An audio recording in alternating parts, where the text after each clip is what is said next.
Hi, I'm Miss Darcy and I'm a children's librarian. Today I'm going to read you a story called Giraffes Can't Dance, written by Giles Andreae and illustrated by Guy Parker Rees. Gerald was a tall giraffe whose neck was long and slim, but his knees were awfully crooked and his legs were rather thin. He was very good at standing still and munching shoots off trees, but when he tried to run around, he buckled at the knees. Now every year in Africa, they hold the jungle dance, where every single animal turns up to skip and prance. And this year, when the day arrived, poor Gerald felt so sad, because when it came to dancing, he was really very bad. The warthogs started waltzing, and the rhinos rock and rolled. The lions danced a tango that was elegant and bold. The chimps all did a cha-cha with a very Latin feel, and 8 baboons then teamed up for a splendid Scottish reel. Gerald swallowed bravely as he walked toward the floor, but the lions saw him coming and they soon began to roar.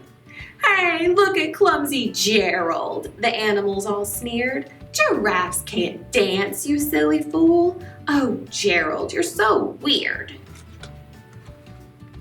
Gerald simply froze up. He was rooted to the spot.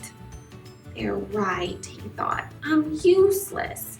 Oh, I feel like such a clot." So he crept off from the dance floor and he started walking home. He'd never felt so sad before, so sad and so alone. Then he found a little clearing and he looked up at the sky. "The moon can be so beautiful," he whispered with a sigh. "Excuse me," coughed a cricket who'd seen Gerald earlier on, "but sometimes when you're different, you just need a different song."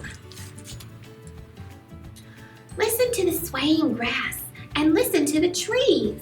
To me, the sweetest music is those branches in the breeze. So imagine that the lovely moon is playing just for you. Everything makes music if you really want it to." With that, the cricket smiled and picked up his violin. Then Gerald felt his body do the most amazing thing. His hooves had started shuffling, making circles on the ground. His neck was gently swaying, and his tail was swishing round. He threw his legs out sideways, and he swung them everywhere. Then he did a backward somersault and leaped up in the air. Gerald felt so wonderful. His mouth was open wide. "I'm dancing! Yes, I'm dancing!